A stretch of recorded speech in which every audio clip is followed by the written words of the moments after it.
I brought one show and tell item if you want to see it. Absolutely. I have Yes. never shown it before. Oh, wow.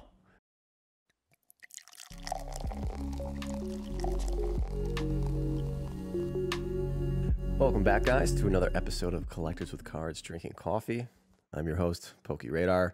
Today we have another great guest, somebody that will have a little insight, I guess, on kind of this world of signatures and as somewhat of a tie to Pokemon for a very long time. So as many of us have, but probably longer than myself at least. But today I'd like to welcome Alecpokemon. How you doing, Alec? Good. Thank you, John. How are you? Oh, I'm great. Extremely busy figuring out this life yes. of being a Poke entrepreneur, or however you want to say it. Yeah. Going well, though? Yeah. I mean, I think it's kind of hard not to do well at the moment for most of us who have a lot of cards Right. to sell. So it's, I guess it's somewhat easy to get the bills paid, but figuring out where else to take this to really expand, I guess, the brand is been a big learning curve. So, I enjoy the podcast, but you're working for $1 an hour or whatever the ad revenue is. Yep. So it's a weird concept to wrap your head around and figure out. But Right. I'm I know doing. you've said the line between like collecting and maintaining the business is hard. Yeah, very hard, and it's been a tough mind shift, like a mind shift for sure.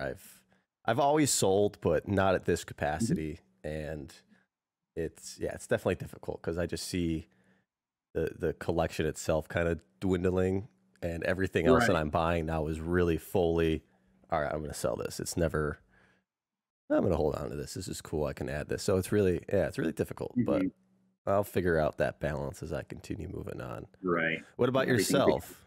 How's how's Yeah. things going during this extended pandemic? Good overall. I was very lucky to purchase some collection pieces before everything hit. Mm-hmm. I like doing master sets Okay. for no good reason. I get one card from a set and I'm like, oh, I should finish it. And that's how I started with base set.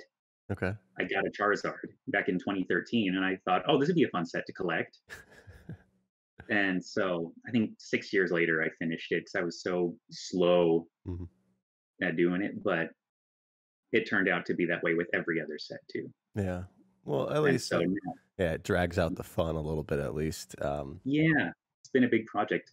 Um, Now it's just over 100 cards left, and then I'm caught up with 2013, I think. So Okay. yeah, Wow.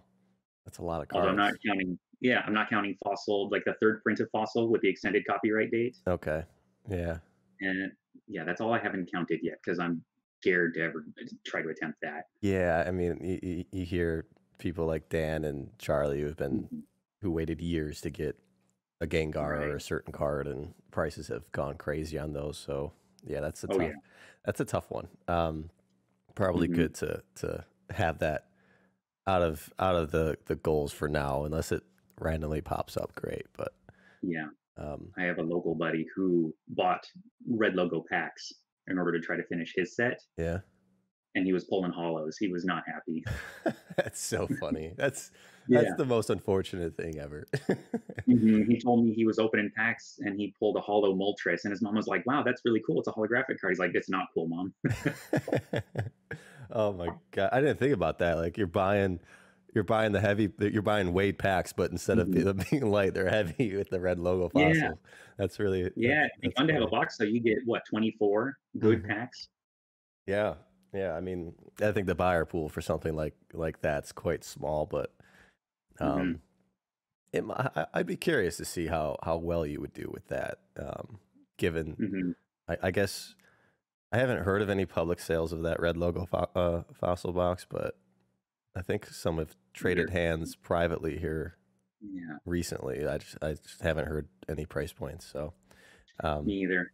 I vaguely heard, I think beginning of the year, something like a full mint set was in the five figures. really, It okay, was packed fresh, but that's I can't right. substantiate that. Well, So I mean, we know. PSA 10 Gengar was selling for like $5,000 or something, like Oh, even a wow. couple years ago. Like people were offering that or Hmm. trying to find one to finish their set. So that doesn't surprise me, but I mean, there's a Hmm. wide range of 5 figures, so I could be surprised, I guess. Right. Um, Yeah. so tell us a little bit about yourself, Alec. Sure. Who So, are you? Where'd you grow up? yeah. How did Pokemon first introduce itself to your life? So, I grew up to start in Redmond, Washington. It's a suburb right near Seattle. Hmm. And in 1999, Pokemon hit hard on the coast there. And so my friends had it. I was 4 years old at that point. And so my friends had it. Everyone had it. And they gave me a Charmander and a Charmeleon card. And I've never quit since then. were they And so were they first edition?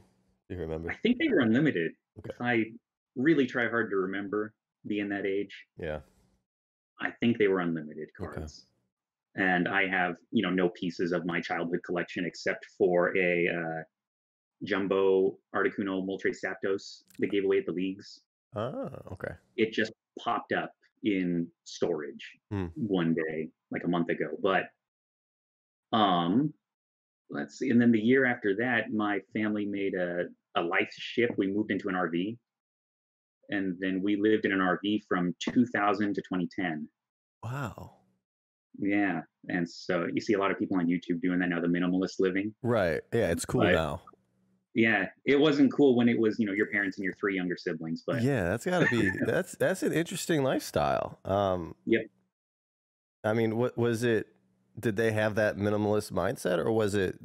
Were they? Yeah, I mean, were you struggling with work? Were your parents? What was the I motivation don't think, behind that?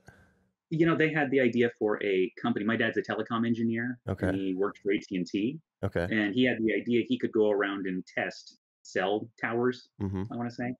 Okay. And AT&T said, "We'll have you do that for us, and we'll also have you do this and that, so you can keep your, job and your position, but you can, travel around." I think they just wanted to get out of the like rush hour lifestyle, Yeah. the sit in the car every day sort of thing, and Yeah. travel and see everything. Wow. Um, yeah, so they homeschooled us for the whole time. Then Yeah. I think Pokemon kind of saved me socially because I had an outlet to do stuff with people. Mm-hmm. But yeah, I kept buying cards and collecting cards just as a kid on my own. And then we lived in Vegas at one point. So I've lived in, I think, 15, 16 different states now just from doing that, them Wow. moving us around. Yeah. I've been to about 40 something. Okay. Yeah. So we landed in Vegas at one point and we're walking around a mall in Vegas. And there's a Pokemon League there. And Neo Genesis was the new set at the time. Mm. And I couldn't believe there were people playing Pokemon together. And it was an old, Wizards of the Coast League where you go, you pay $1 to the organizer to play that week. And it was awesome. I think we lived there about 3 months. And I went every week I could. I lost every game there was. I remember my deck, it was some sort of fighting deck with Jungle Marowak and Fossil Hitmonlee or something. Okay. And yeah, I lost every single game. Um, but it was just a blast. It was super fun. Yeah. And then yeah, we moved away and then took like I didn't know that more organized things were happening. Mm-hmm. It was just luck. I found a league at one point. And 2003, I want to say, we landed back in Washington. I found another league in a shop on Google, but I almost never went. I know I got a DCI number Okay. that they use for Wizards, Yeah. and then once they transitioned, I got a player ID that was a super low digit. That's something with players is your Pop ID, your Pokemon Organized Play ID Mm-hmm. is you can tell how long someone's been around by how long or how short it is. Okay. And I had a 3-digit one. It was super low because they're in I think 7 or 8 digits now. Oh, wow. Yep. And so Do you still I have that lost that. original paperwork or card? No, no, I have the second one they gave me in we continued on, we moved away from Washington. We landed in where I think it was Nebraska. So we have some family that lived there. Mm-hmm. and I found out there was a pre-release tournament going on. It was the Emerald pre-release, Okay. and I went and got a new player ID, and I landed on a cool number. My player ID is 99,000.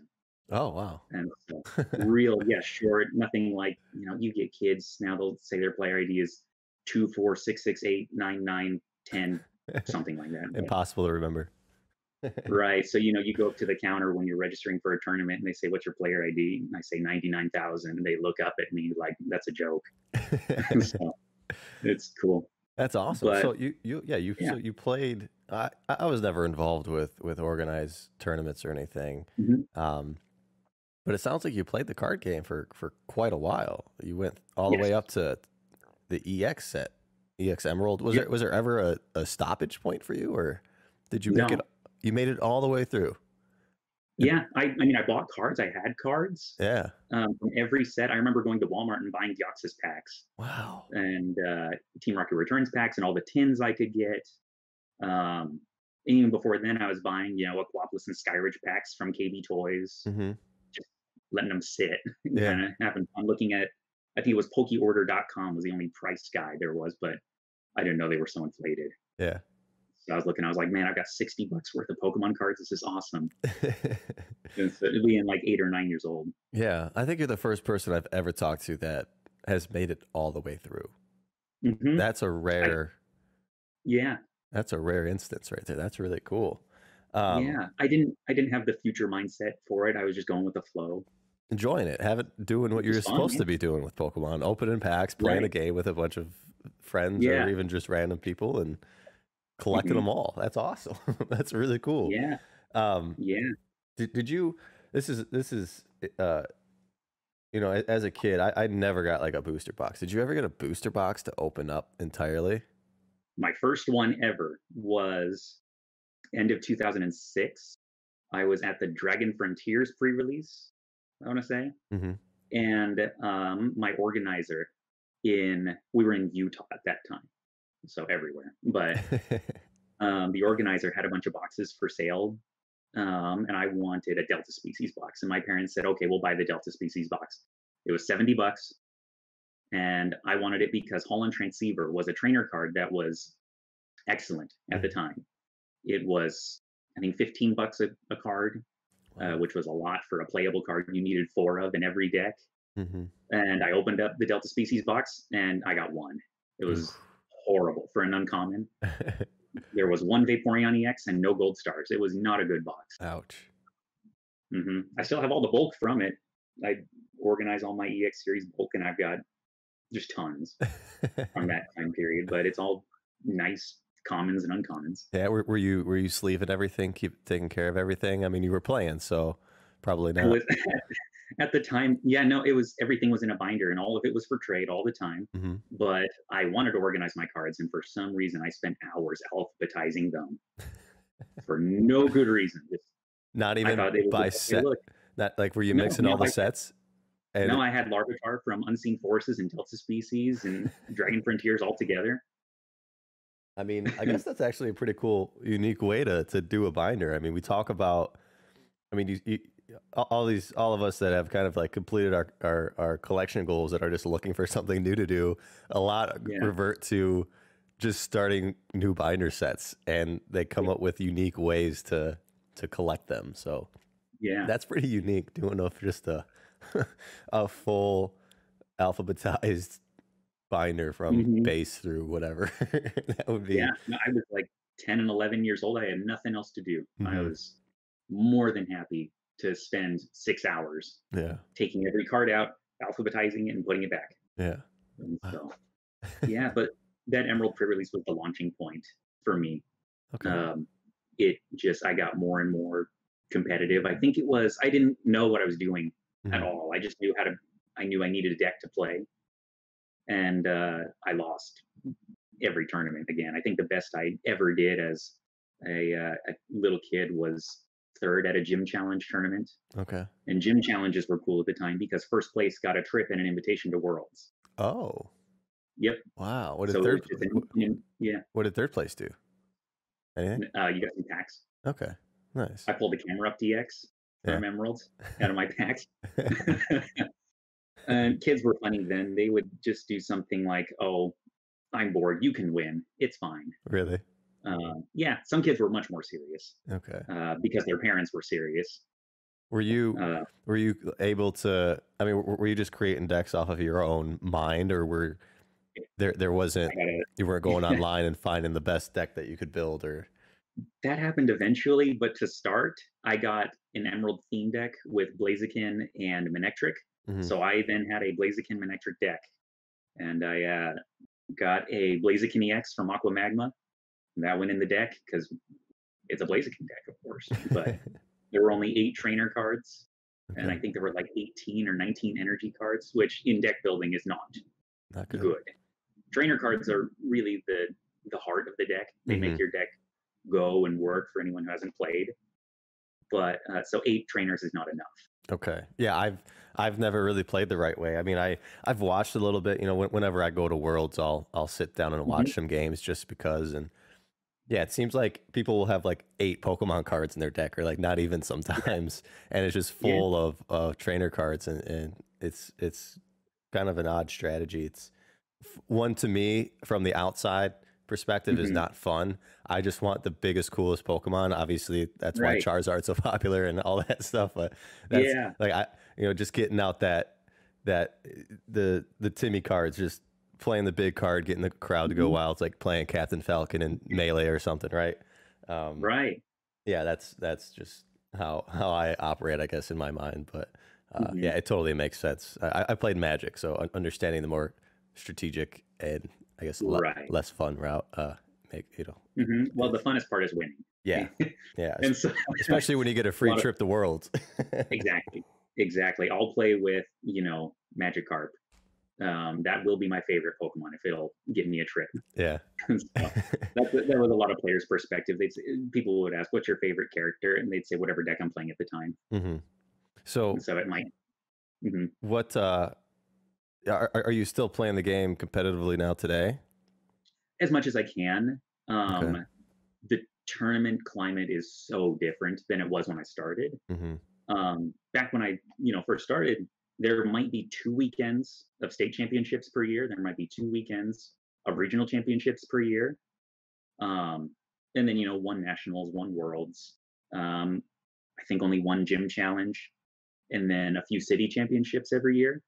And that was it. Now it's, your local leagues have sanctioned tournaments where you win points towards worlds hmm through their league challenges and league cups. Then you've got regional championships once a month the entire year, and everyone's traveling to go to them.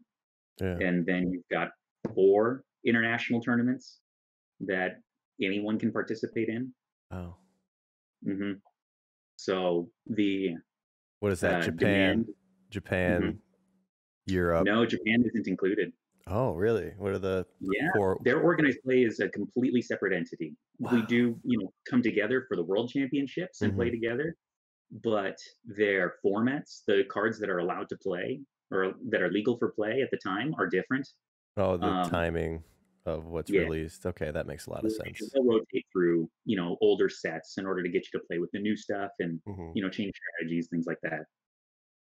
But Japanese players can play in those international events, and they do. They travel. Okay. hmm Where are The those? bigger, Where are those for? generally, North America will be in Indianapolis or Ohio. I want to say Oceania will be in Australia. Um, Europe has been in Germany, and I can't remember where else. I haven't been. I've been busy with regular things to travel for the big events. hmm Usually, I'll go to some regionals and world championships. hmm I haven't really tried for an invitation in a few years, just timing in life and things like that. Right. And so, but and then there's one in Brazil. Normally, Oh, is the other international one. cool. Yeah. Wow, I didn't realize that the one of the big international events was in the Midwest. I guess that would be hmm an easy one for me to get to. I gotta look out for that when it comes up next. Yeah. I've only been to world events. That's the only Right. I've been to 2 worlds. That's it. Oh no, hmm actually no. I went to the Dallas regionals. That's where I met you in Yep. person.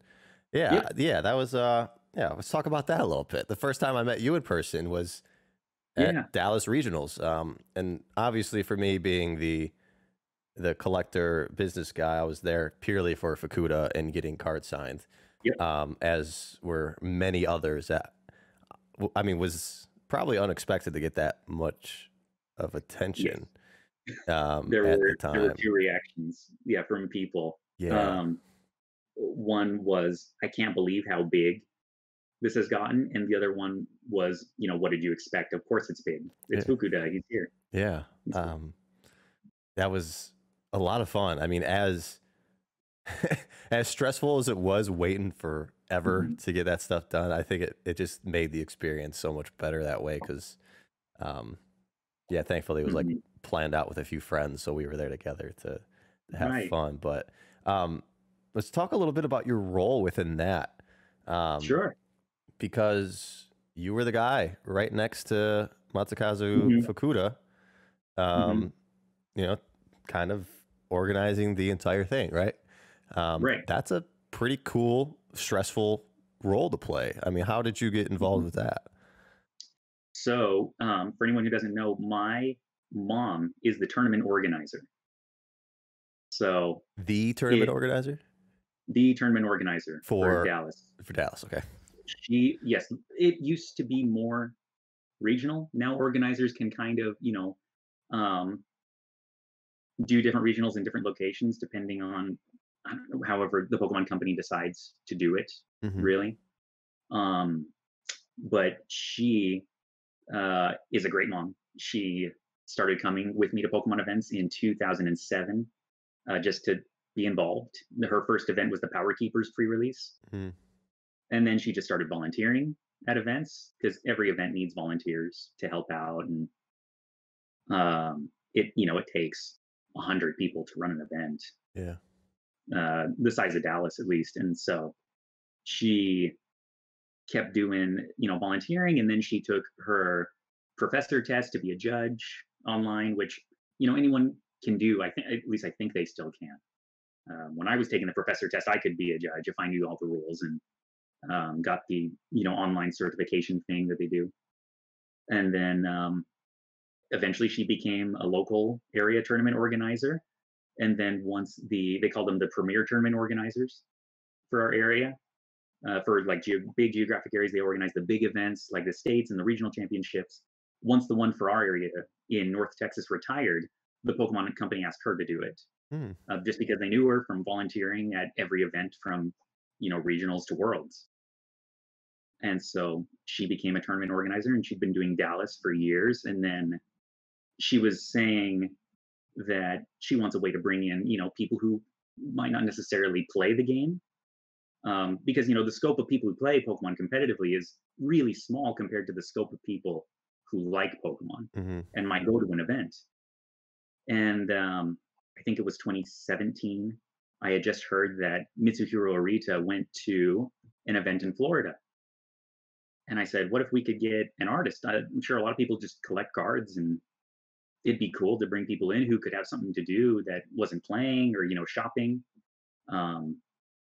And it worked. Arita agreed to come. And we thought, wow, I wonder how this is going to go. And so then we had him do normal times for signing autographs, and then times for him to demonstrate his artwork. And that was a huge hit. He loved the demonstration because before he had mostly done Arita. He really enjoyed kind of the mix of doing both signings, which is fun anyways. He likes meeting fans. That's really the biggest thing for any of these illustrators we've seen so far is they love the fans. They want to see the fans. They want to be in front of the fans. So him doing, the demonstration, which was a little more, intimate because it was only so many people in a room and all that. Everyone else in there got the opportunity to have, more autographs as well. He loved it. He said it was the best event he had been to at that point, which was really gratifying. I'm glad we were all really glad it worked. And from there, we said, hey, we want to keep doing this. Is there any colleague of yours you could recommend to us? And based on his experience, he said, yeah, I'd love to. and he recommended Koki Saito to us. Hmm. And so the tradition now has been I'll start um, thinking of someone to ask to come right after the World Championships, because historically the World Championships has been the place where people show up to sign autographs. Mm-hmm. Um, not every year. They stopped for, I think, a couple years, I want to say. After 2015, 2016, there wasn't as much going on. Mm-hmm. I think. I could be wrong, but um, that's still the tradition. So around end of August, beginning of September, I reached out to Mr. Saito, and he said, I've never done something like this. I've never, traveled outside Japan. Oh, wow. Let me talk. Yeah, it was his first trip outside his home country. We learned that connecting flights are not generally a good idea. Yeah. If you don't speak English, he nearly missed his flight to Dallas. So yeah, we definitely do direct flights. Yeah. At this point, but that's kind of how it started. And after that, it's been a thing where we want to have someone new every year if we can in Dallas. And it's just based off recommendations because we try really hard to make it about them. It's the kind of philosophy about these events is make it all about the artist, let them decide all their own rules. It's all about them. And then the people who participate benefit from the artist having a good time, and it feels like a win-win. Yeah. And it's artist signatures has really starting to take off. Mm-hmm. And in part to excuse me, in part to your I guess your mom's idea to grow this event into something bigger, and you recognizing that opportunity and making this happen. So it's been quite interesting to see the market swing with signatures lately. And there's a lot of unfortunate events that have happened and have prospered because of this. But at the very least, we've gotten this great opportunity to have artists sign cards and get involved in the hobby and expand that. Have you run into any issues with the Pokemon company itself? I mean, we see how gatekeeperish they are with their video games and other parts of their IP. And of course, they've set rules, with some artists of you're not allowed to do sketches of Pokemon anymore. You're not allowed to do this or that. So, have you guys run into any obstacles there since starting this? So initially, what I heard about Arita, the first event, was the Pokemon company was surprised. They thought, this is a Pokemon artist at a Pokemon event. Why aren't we involved? Maybe there was some amount of why wasn't there permission asked, maybe. But it was, a freelance organizer and a freelance artist. And we followed through with every, request Pokemon has and made sure everyone was happy with everything and just worked really hard to take care of the artists so that they had a good report to take back to the company in Japan. And it went well. Now the Pokemon company in Japan, which TPC, the Pokemon company, and TPCI, Pokemon Company International, are it's like parent-child type companies. They're not like sister companies in that way. So we let the Pokemon Company International know this is what we're doing, and the artist lets Pokemon Company Japan know here's what I'm being asked to do, and essentially gets their blessing. For it. They are freelancers, but it's a relationship where they have a good business relationship with the company and they don't want to do anything, to damage that. Right. And I think the company does realize or acknowledge that they are freelancers. And so things like, don't create fan art for fans. It can be a big one, or it can be, something they're concerned about at least. Because Pokemon is different than Magic in that Magic artists own their, drawings, Mm. but all drawings made by Pokemon artists, as far as I understand it, are property of the Pokemon Company, um, because they exist. It's their characters, Mm-hmm. and so therefore it's their art based on their contract. That's a best guess as to how Yeah. it works, Okay. from what I've seen and heard. But now TPCI, the one headquartered up in Seattle, is all on board. They love when the artists come, and we have a lot of representatives from the Pokemon Company come. And so with Fukuda, there was a really small, I think it was like 10, 15 minutes, like meet and greet with, hey, here's the American, members and British members of the Pokemon Company. They just want to meet you. Mm-hmm. And so they took pictures together, and he signed a Kabutops from Holland Phantoms for one person. Okay. And so, yeah, they're all on board. They love it. They just want to make sure the artists are taken care of. That's awesome. That's beautiful. I mean, it's great that they want to get involved now, and I Mhm. think there's so much opportunity there outside of just these signature events. I mean, I don't really have any ideas off the top of my head right now. I just feel like it can expand into so much. Like the one thing that I think we really want is basically like a a Poke World show for that's not just about the competition side of the cards and the video Yeah. games. So I mean, I really hope that this kind of shifts into a place where Pokemon recognizes these type of events are. I think Mhm. I feel like more people were at the Fukuda signature than they were at the card game at that event.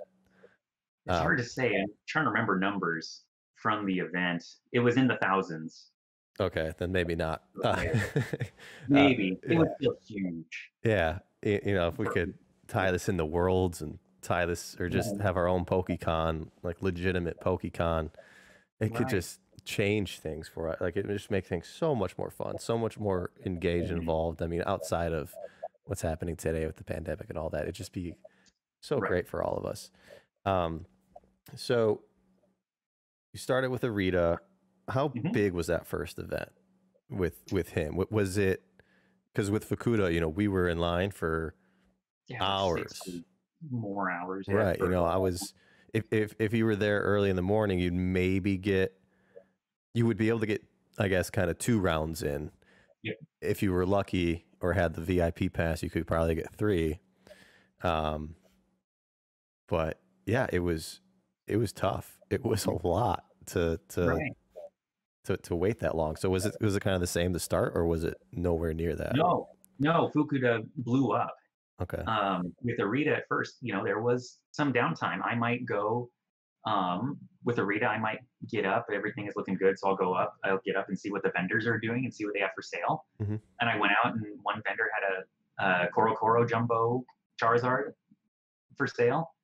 And I just went back, and there was some downtime. And I said, "Hey, will you sign this for me?" I just bought it. And he said, "Sure." And it was just fun. He said, "Do you want some sort of cool sketch on here?" I was like, "Yeah, that sounds great." And so that was really fun. And then with Saito, we also had downtime. One of the things we take care of for the workers is if you are a staff member, you um, can submit cards to get signed as well. And we let the artists know, hey, there'll be some, after hour signing for just the workers of the event Hmm. because they can't stand in line or just don't have time to. And so that's one way that, we can thank them for helping us out with the event is no lines for the artists. And they hand their cards to me. I take notes on what's what and return it to Hmm. them. With Saito, we were able to do some of those staff autographs during normal hours because there was downtime. Oh, yeah. And so it worked out great. And we were able to, be done on time and go have dinner. And it was, a good day's work, Yeah. something like that. But with Fukuda, we started, we started on time. And then Saturday, I think we got out the first day of it. Saturday, we got out maybe 4-ish hours late, Yeah. having done no staff autographs, and the staff keeps growing and growing every year. And so there's more things to sign for them. And Fukuda really took a lot of pride in how much work he was putting into his sketches. Hmm. And so it was taking about 3 minutes a person Mm-hmm. is what we counted. And so by day 2, I'm thinking, based on yesterday, I don't think we can do this. And he's like, no, I want to keep doing all the sketches I can. And I said, we just can't serve everyone if we do, though. And Mm-hmm. he says, that's, it's fair. And so it was one sketch, but he's like, let me introduce something cool, make it kind of try to even it out. Mm-hmm. So we added Charizard and Blastoise. Yeah, because we started off with the first day, 3 sketches. You could get 3 sketches, 3 signed cards at the time. I think I was actually the last person to get cards signed the first day, like physically the last person. Yeah. And yeah, the first 3 sketches were Tepig, Rayquaza, And Lucario. Or was it Riolu? It was Lucario. And yeah, I mean, the guy was beat. I mean, you could tell like he really did care and put a lot of thought into doing the sketches beautifully and doing the signatures correctly, and had his guy his translator there to help with figuring out what to sign the card with. And I came in the first day with the Japanese Reggie trio, Gold Star Reggie trio, and I wanted everything in katakana and the sketches, and he started writing my name in English on the first card, and he got so upset. Like I was, it was quite interesting to see. I mean, clearly he was exhausted. First day, just I don't know when he flew in, but was doing these sketches all day long. And I was like, no problem. Okay, just we can do the other ones. And he really like. And I was with Jeremy Swolepoke, and he's like, dude, Fukuda like really made your sketches look good. So the sketches that I got there for those 3 cards were just beautiful. Good. I still have two of those, but of course I went into that wanting to first pay for my trip with some signed cards and then make some extra money on top. But I have 2 that are like in the collection forever. So nice. It was really interesting to see, and I don't know how in depth you've seen the ugly side of all this, where obviously, like I said, a lot of us are buying and selling these cards for profit, and the artists don't appreciate that. I think with Fukuda, there was an instance like early on where somebody had sent their entire, I think, PSA 10 set to him to get signed, like on the case or something, and it instantly got put on eBay, and he was really thrown off from that, from what I heard. And then there was a lot of other cases now that we see with these artists. Who's the one that does the claymations? Yuki Mori. She just announced she stopped doing signatures, probably because she's getting way too much. Well, it opened up to the world where people started DMing her on Instagram. She was like, yeah, I'll sign stuff. Just send it here. And by word of mouth, she started getting a ton of cards, and then she started to see them on eBay, and it was just, she had to take that step back and announce to stop. Was there ever a fear of that with Fukuda when that came up? Because I know, wasn't there an instance of him not going to an event, or was that I don't know if that was a Rita. Do you remember? There was one event, and I don't know the details on it really. I know he was disappointed it didn't work out, but he and Saito were going to an event.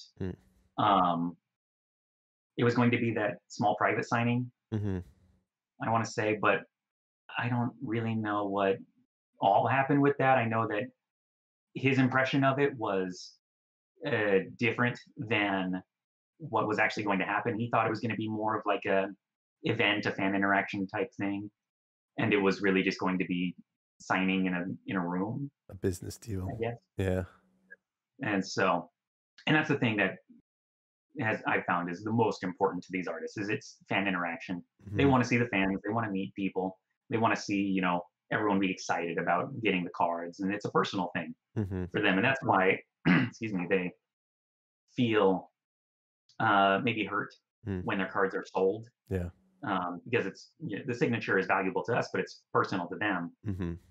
And so for that reason, I don't sell signatures. at all. I still accumulate. I buy as much as I can when something cool comes up. Yeah. But uh, me and my position and understanding how they feel, it's better for absolutely everybody if I stay out of the market on the selling side. Mm-hmm. And so, Yeah, I mean, we've seen, yeah, and plus, we've seen some very unique signatures as well. Like when you said it's a very limited number of people that do the what's the word, that can watch the presentation, and you offer signatures after that event too for the people that bought those VIP tickets. And we saw some very unique sketches and signatures come out of that, which was really cool. So yeah, that's something that in our world, I mean, sports wise, obviously with retired athletes, a lot of their gigs are getting paid to come and just sign stuff, and it's completely a business deal, and it's just a different culture than Japan. So yeah, I'm curious to see, it just seems like it's negative news after negative news with these signings getting canceled and these artists claiming they're not going to do it anymore. So I'm kind of worried that it might just like completely come to an end at some point, but also that's very possible. Pokemon Company Japan might put their foot down. Yeah. They've already, excuse me, they've already taken a hard, everything must be personalized stance. There was a memo sent out to all the illustrators. And I think recently it's even become more strict. It can't be generic anymore. And it's good. Yeah, I haven't seen it. No more to collector, to Ash, to Pikachu. Gotta be a name. Perfect. So there's that. I'm not,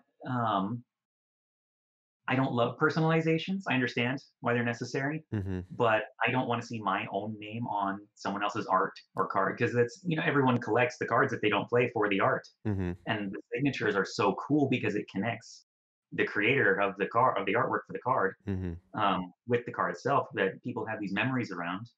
And so seeing my name on there, it feels out of place. Yeah. And so I'm not super concerned about the value of signatures. For me, unless I'm, trying to buy something like a Sugimori or a Chris Rush Mewtwo or something, then I'm going, oh boy, this is expensive. But yeah, they've had to crack down a little more. I wish it were more up to the illustrators. I wish they had that power to make their own decisions, since 99% of them are freelancers and not employees. But it's a respect thing, I think, for them. Yeah, and so, but I hope things go well in the future. Yeah. I mean, it's yeah. I feel the same way about the signatures. It's tough, but it's nothing we'll ever be able to. They'll be able to avoid is that secondary market. So, maybe one day we'll be able to break them down, but probably not. So, speaking of your collection now, I guess, I mean, I'm sure you have some very, very unique signatures. And of course, you mentioned you're a master set collector. At what point in your life did I guess, I mean, is it even the collecting side bigger than the playing side now, the competitive? At what point did that kind of take over for you? It started in 2011, I want to say. I was still playing. I think 2013 was my last big playing year. But 2011, I was at League and someone had a Metagross star. And my friend flipped through their binder, didn't see anything he wanted. And I flipped through it next and I said, wow, a Metagross, that's neat. And they said, oh, I missed that one. And I said, too bad, I'm trading for it now. And I got the Metagross star and I thought, oh, this would be cool. I'm going to get the rest of the stars now. And it took, I don't know, 2 months, something like that. They were cheap in 2011. Metagross was $20. Wow. Mewtwo was $20. Jolteon was $20. Charizard was crazy at like 40 or 50. Same with Rayquaza at that moment. Yeah. And but I just traded what I had for them. I didn't buy any stars at that point. But then I was thinking, oh, I'll get the rest of the ultra rare cards. I'll get the Shinings next. So I got all the first edition and unlimited Shinings, and then I got all the holo and reverse crystals. And I think 5 months had gone by since I started and finished those collections. And my first ever pack of Pop 5 actually at League was an Umbreon Star. Wow. So unfortunately, Umbreon Star was $15 when it came out. Yeah. But Shiftry EX from Crystal Guardians that I needed for my deck was also $15. Oh boy. So I traded that Umbreon Star in 2006. Wow. That's an amazing trade. I got top 16 at a regionals with it, I guess. So it was something, but not as cool as an Umbreon. Yeah. So it's fine now. I have an Umbreon again. Okay. But Good. yeah, and then I think that's all I collected for a little bit. And then early 2013, I was at a card shop for City Championships, and the shop owner was saying, I've got a first edition Charizard. Ooh. And a friend of mine was going card collector, and he was trying to wear down the shop owner. Mm-hmm. And the shop owner went to his house, picked up the Charizard card. It was in one of those screw down acrylic cases, with no like place for the card to go in it. So it was just a hard acrylic case, right, with no, a seat for the card in there. So it's squished. But my friend was going, this looks like a 7. This looks like this. I'll give you 200 in trade for it. And the guy's going, no, it's much nicer. I pulled it as a kid. And so I go to the shop owner later and I said, can I see that Charizard? And he's like, I've got to go get it again. I put it back. And he goes back to his house, gets the Charizard. I look at it and I say, I trade for it. He wanted 300 in trade value for it. And that was the biggest card for me at the time. I said, I'll trade what I got in my binder. That's okay. And he says, sure, I could use more cards for the shop. So I traded Boundaries Cross DXs, like Landorus EX at the time was $40 for the regular holo because it was the best playable card. Wow. And then Keldeo EXs, and I think he paid me $10 as well to cover the difference. And I got a first edition Charizard. And so then I decided I might as well get the rest. And just kept trading on what was big at the time. I think it was a website called Hey Trainer was big for players. Okay. And it was a counter to PokeGym at the time, because PokeGym was pretty strict with their moderation. And a lot of players felt like, I don't want to be moderated that much. So really good friend of mine started Hey Trainer. And it was very fun. I still have I got autographs from people at the time who were Hey Trainer members. And so I've got weird or like sad cards signed now by friends, like a Rockets Mewtwo and a Shadowless Ninetales and Jolteon EX from Delta Species that were just worth, $5 or under back then. But I kept collecting through there and a little bit through PokeGym, I think, and then just at events. I finished first edition base set. I decided, let's get the rest of the cards. And yeah, I've just been on a roll hardcore since about 2013, finishing sets. And that kind of took over since I couldn't play all the time anymore. Collecting is much more passive than, playing all the time and then going to an event. The events are still great though, because I've made more trades and purchases for collections at events than anywhere else online. Oh, wow. I think that's something there's a gap between just players and collectors there. If you're on both sides of the hobby, you can get a lot done at events because people have trade cards all the time. You bring your trade binder and you might, come out of there with something you weren't expecting. Or there are vendors now, I think around 2014, 15-ish, vendors became very standard at events, and vendors have everything, depending on who the vendor is. And so every event for me was an event for collectibles too. I came away with tons of stuff for my collection from, players and vendors. And so that was nice, being a player and knowing about what comes to these events, even just, the small ones. And so I think anyone who's just collecting, interested in going to events and just seeing a Pokemon show of sorts, because vendors go to most, regionals events now. Yeah, I mean, we saw Dave and Adams, I think, and Collector's Cash at the regionals in Dallas, and there was so much there that I saw in their case that I didn't pull the trigger on. I mean, there's a PSA 10 Grand Party I wanted, I didn't pick up. There was Shadowless 9 Charizards. There was gold stars, you know, because Fukuda was there. There's a Oh lot yeah. of great stuff, and so there's always opportunity in those. And um, yeah, it's I'm hoping it continues to grow and grow and grow because you know those were just it just seemed like they were the 3 or 4 big online stores that were there. And I know there's a ton of other people now that would love to set up a booth and buy, sell, trade. So Right. it'll be interesting to see what happens here in the near future on all that. But so it seems like, are you just a full binder collector at the moment? When did you shift into grading cards and I buying and have. selling? Did you do over that? So I don't sell very much at all anymore. It's hard. I'm trying to get more comfortable with parting with cards because I've sold a lot, over the years. Hmm. That first Gold Star set I sold to go to a concert in New Jersey, Oh wow. my old favorite band. Who And I was think I that? sold the whole set. It was called Midtown Okay. at the time. And it's an old pop punk band. If you know Cobra Starship, they were around for a little while. No. They were like a dance pop type band, but they were on the singer was the same singer for Midtown Okay. before. But it was just good pop punk, and that was kind of my genre. Yeah. It was fun. It was big fun festival. They had a bunch of other punk. I think the theme was reunion. It was their first show in 10 years. Okay. So they had another band with the original singer back, and so I think I got 1,200 out of that Gold Star set, and a lot of them were mint. Yeah. And it took a little bit to get those stars back at much higher prices. Yeah. And so I've got, my personal request for Fukuda was, will you sign my Gold Star set? Uh-huh. He said, sure. And he did them with their own individual sketches. Wow. Originally, he didn't want to do individual sketches or like character matching. He just wanted to stick to his preset, ones that he was comfortable with. Mm-hmm.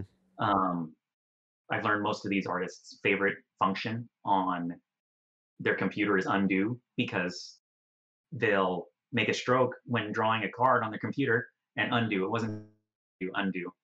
And so they don't do as much analog Okay. anymore. Even hand-drawn looking artwork is computer done Yeah. these days. It's Okay. it's made to look hand-drawn, and it looks great. I mean, every artist has their own style, but I don't know of any artist who does analog artwork Okay. at this point that I've heard of. And so, but Fukuda got in the rhythm of it. He says this is kind of nostalgic and kind of nice. He did a few commissions for people Uh-huh. on those Shikishi boards. Oh, I've got one. Um, Yeah. yeah. Oh, is that the one from the event? Is that one that he did? Yeah, because Yeah. Jeremy went down and got 2 from you, and Yeah. he let me buy one off of him. He didn't. He was at the right place at the right time. Yeah, he didn't ask me to go with him. Unbelievable. He was just, yeah. So there was a misunderstanding between me and Fukuda about those artwork pieces. Yeah. We were talking about commissions, and he said, "Here's some examples of things I can do." Mm-hmm. I thought that he was going to, because I told him he can bring whatever he wants to sell. It's his event; he can do whatever he wants. Mm-hmm. And I thought that he was going to bring those art pieces to be sold, and he thought that I was going to solicit them for sale and pre-sale them. Mm. And so they were never brought out because he was waiting for someone to pick them up, Oh. and I was waiting for him to take them out. Yeah. Once he showed me, I went, "Oh no!" And he had him in his bag, and Jeremy comes along, and he says, "What's that?" And I say, "It's art he was going to sell. Do you want to buy one?" And so he was just there at the right time, because he had asked. I think what it was is he had asked a staff member to help him get something signed. And staff can do whatever they want with their artist slots. They can give them to other people. They can, it's their slots. They're reserved for them. Mm-hmm. And so I think Jeremy had communicated with someone. So he's just going to go pick something up. And it was that moment. Yeah. Yeah, I like to call it a failed Pokemon drawing. I probably shouldn't create that I guess that conversation, but that's what I like to say in my own head, because they could be Pokemon in that they just it's a unique art piece from a Pokemon artist. Yeah, exactly. Yeah, right. And yeah, I was looking forward to getting one done with Arita at that Salt Lake City event. That never happened. That was a bummer. Yeah, huge He bummer. was already in America and everything and doing his tour. Mm-hmm. So that was going to be, I think, the final leg on his tour. Mm. And yeah, he missed out on Ocala and then that, and it was a bummer. Yeah. So what's back to PSA cards? Do you have? Yeah. Have you started the transition your master sets into getting them graded or getting specific cards graded? Is it like the binder kind of pieced out now because of that? What's that look like? I try for a binder copy of everything. Okay. And so I put money into binders and pages I'm comfortable with. Mm-hmm. I do use 3-ring binders, but I'll use the Ultra Pro or the BCW black pages. Yeah. And my reasoning for it, because everyone's worried about binder dents and binder, the ring indents, is I won't ever overfill these binders. They're always flat downwards, and these pages are more rigid than the clear pages, and so they don't slide over as easily. Gotcha. And so and I like that they're more, I can put as many pages in a binder as I want to fill a set without having weird spaces from, the standard binders people use. And so even though I agree they're much better, the cards, I just like the flexibility of the pages. Yeah. And so, and I try my best to take good care of everything. But as far as grading goes, there are some cards that are too high quality to put in the binder. Right. And so, like my Gym Challenge set, my first edition Gym Challenge set is missing a Blaine's Charizard because it looks immaculate. I couldn't believe it when I got it. I was like, I can't put it in my binder. Yeah. It's still an incomplete set, but it's in the grading pile. Okay. And then I've told myself I'll pay the grading fees as soon as I finish my sets. All the money goes towards finishing the sets, and then I will start grading. But that means I've got, I don't know, 1,000 cards to grade right now, excluding any signatures or autographs. Right. Not the worst problem to have, but definitely it's going to start adding up for sure. Yeah, I looked at it and I'm going, I guess I'm never grading these things. It's fine. So. Yeah, I went through. I was up till like 6 a.m. this morning, just getting graded stuff together because I've been slacking on it. I've always slacked on it, and I'll probably miss opportunities to make top market or get top market value out of it, but maybe not. So we'll see how that goes. And right. But it hit me when they started doing the upcharges because I had so much to grade before it. Then I'm thinking, oh, great, it's going to cost more now. And yeah, but it's one of those things. I understand why they're doing it. I understand why not to do, why they shouldn't, or the arguments for and against it. But yeah, it just is what it is, I think. That's why I've shifted over to Beckett and CGC for the expensive cards. And I actually like CGC. I'm excited for them. I hope they keep doing well and growing. Yeah, I mean, to me, grading is grading. I care to get it encapsulated and get what I believe a true consistent grade with the card. And each company, sure, you can nitpick their standards, but realistically, I think they're all extremely similar, and it just comes down again to, I guess, the fair grade that I guess in your own head, because we're all still buying the card. We're not buying the grade. I mean, and it's so how much validity is there in the grade itself? At this point, it's hard. It's strictly an opinion, and everyone can vary. But the act of sending in something to be grading might, say that you're setting your own opinion aside and you're deferring to them. Yeah. So. And, reviews exist too. So, but, I seeing someone complaining about grades that they expected versus what they got. It is one of those things that's outside your control sometimes. Yeah. And so long as they do your cards well. Yeah. And they do make mistakes too. So nobody's perfect, but I sent in cards in 2015 to be graded. And I graded that Charizard that I got. Okay. I have a different copy from my binder set now that I'm very grateful for. But that Charizard, my friend said it would get a 7. It got a 9. Wow. And I still have it. I was pumped. I was ecstatic. At the time, it was like $1,500, I think, in 2015 for a Hmm. 9. Okay. And so now I'm pretty happy about that 9. Yeah, But I mean, congratulations being able to thanks. go through all those different price points and not selling it. I mean, that's a tough thing to do and it's on its own. So, Hmm. I mean, Hmm. now it's a 35, $40,000 card. You know, Yeah, that can do a lot for like you. that. Yeah. You know, and touching on that story of you selling your Gold Star set to go to go to that concert, like to me, this is what I'm doing it for. Like I have my little collection that I will love and hold on to for as long as I feel like it, and the rest of Hmm. it is giving me like Pokemon has created opportunity for me and so many other people to take those experiences and do those things because that experience Right. to you, although it's tough now to look at the price difference, but that's an experience that can't be taken away from you. You know, Hmm. you have that forever, and whether it was good or Right. bad, it was still like a story. It's still a story that you can share with people. You know, Yeah. and that's what this is all about, in my opinion. Right. Is just enjoying your life. I mean, for a time for all of us collecting a Pokemon. Like when we got back into it, a lot of us were going through uh, a weird kind of dark time, and Pokemon Hmm. nostalgia kind of lifted our spirits. And it, Yeah. to me, that's done enough. Like the money stuff is just even extra. That's the cherry on top, where I'm able to do so much more with it and have a career out of it, basically for now. Hmm. Um, I mean, Yeah. I don't know when I'll sell out, but at some point when I do, I can't wait to see why or where that next opportunity lies. So Pokemon has done so Yeah. much for us. It's really incredible. Yeah. Yeah. Segue from that, Pokemon actually got me the job that I have right now, Yeah. which is unrelated to Pokemon.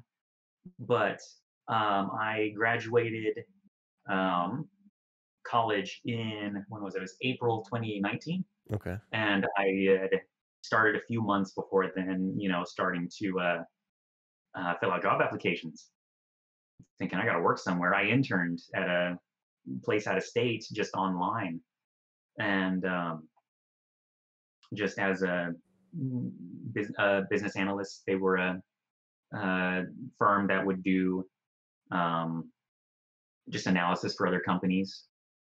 Um, so that was, a 3-month internship, and I just started. I think I filled out 200 applications for places trying to Wow. get a job. Wow. But then, yeah, I got a call one day, and they said, "Hey, we saw your application for this accountant position, and I saw on the bottom of your application under I put volunteer work there, and I said, how I've been doing stuff with Pokemon for so long, Mm-hmm.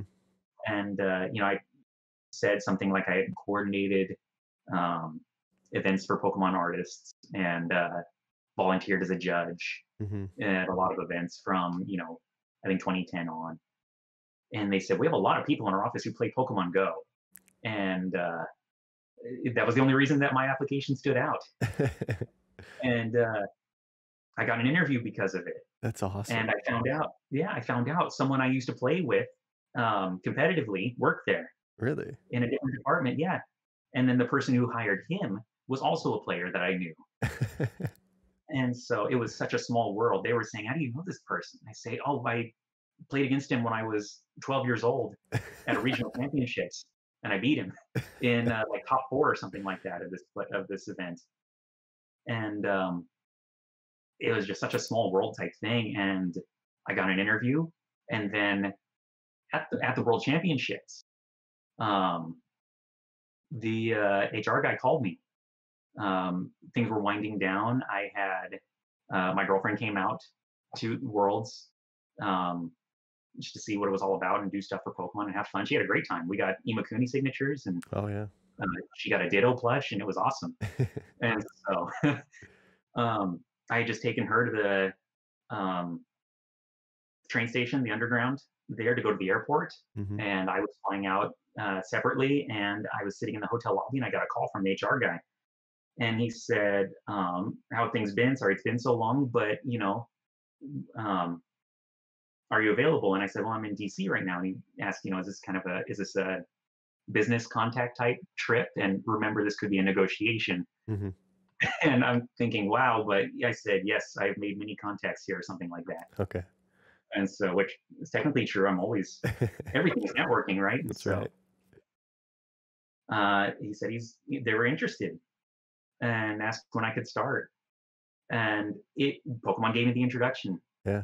for my job. And oh yeah, people play Pokemon Go at this office. It's in downtown Dallas, and they're saying, hey, there is a Litwick 2 blocks that way. We're gonna go. And so it was awesome. That's so Um, cool. yeah, different departments would like IM each other, saying, "There's this Pokemon, this Pokemon. There's a raid going on. Let's go." Hmm. And yeah, if things are slow in the office, sometimes they would hop off, say, "I'll be right back." And so now working from home, we've been at home since March, Hmm. so climate's a little different, but I have Pokemon to thank for the sort of introduction. Yeah, that's It's incredible, funny. man. Yeah, you never know where things will take you, as cliche as that is, but Hmm. it's funny how much Pokemon's given me Hmm. in terms of real life things, Yeah. which no one expects. Yeah. I mean, I honestly, with what's going on in my life too, I think it's just inevitable that Pokemon is going to be the reason that the next incredible thing happens for me and for so many others. And Right. I mean, without Pokemon, this pandemic would have been terrible. I mean, Right.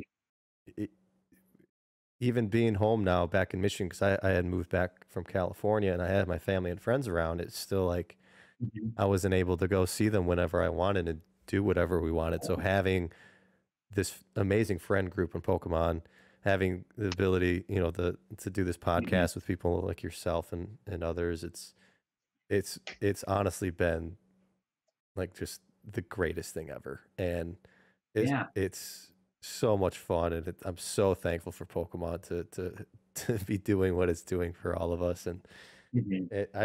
I can't I just can't imagine how much better it can get, and it's so cool. I mean, Yeah. I've got enough Pokemon. You can stop and I'll be happy, but I know you're not going to. So, No, I'm so comfortable and confident in the future as yeah. far as the brand goes, Hmm. and so I'm not worried about it. It's such a good foundation, Hmm. even just for life for people like us. Hmm. It's something we can always fall back on. It's something we can build on. Hmm. Um, that improves the quality of our life and the friends we make and the job opportunities we get. Yeah. And so, yeah, I'm incredibly grateful. Up to this point, I've been being close to the Pokemon Company in some ways. Hmm. I've tried my best just to be maybe a servant of the brand. Yeah. In ways, just trying my best to give what I can, all the talents I have. Hmm. Um, but it's paid me back tenfold, Yeah. and so I try not to be what's the word? Maybe conceited or um, full of myself in any way for having the good relationship. Maybe Hmm.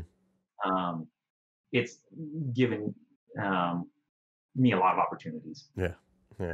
I'm just so grateful for. Yeah. There is Absolutely. a common thread among common staff members that there's some expectations Mm. as far as what they get. The climate's very different between all the different realms of Pokemon. It's so different. Yeah. Um, the different worlds Pokemon players live in. There's trading card game people, and then there's the video game people, and there's strictly the collecting people, um, and the people who I guess just watch the show. And it's been fun to bridge the gap. Yeah. Absolutely. Well, I want to thank you for your time today, Alec, and I want to thank you especially for kind of making this signature thing Mhm. happen for all of us too. I think it's such a great a great avenue and bridge to Yeah, build with Pokemon Japan uh, and and the artists there. I can't wait to see what else we can do, and I'm sure once things get back to normal, if they ever do, right. you'll be lining up some exciting events. So I'm looking forward Mhm. to that, and we'll Yes, sir. definitely be coming out to Dallas regionals as often Good. as I can. Right. I'm glad that's the plan. I Yeah. want to have someone new every year we can. Yeah, I think So, they're the rumor is that we're trying to fill the Pikachu World Collection artists, right? We want to get every single one of yeah, those guys.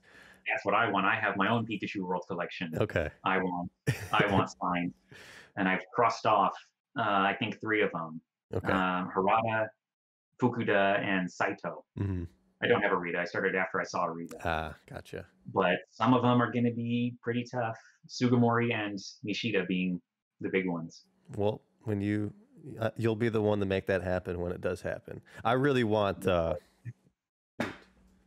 can't remember who's the one that does the Lance's Pokemon from Versus Series. Is that Naoyo Kimura? Is it? Or is it Ayakusube? Kasube. All right. Yeah, I want Kasube. I'm gonna get the entire set signed. He's awesome. someone I would love to meet too. I was looking at Dark Gengar from Neo Destiny. Okay. I think, this would be super cool to have signed. Yeah,